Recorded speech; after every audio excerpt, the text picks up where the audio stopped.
O Livro dos Espíritos. Questão 453.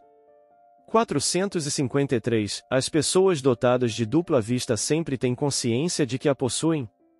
Nem sempre. Consideram isso coisa perfeitamente natural e muitos creem que, se cada um observasse o que se passa consigo, todos verificariam que são como eles.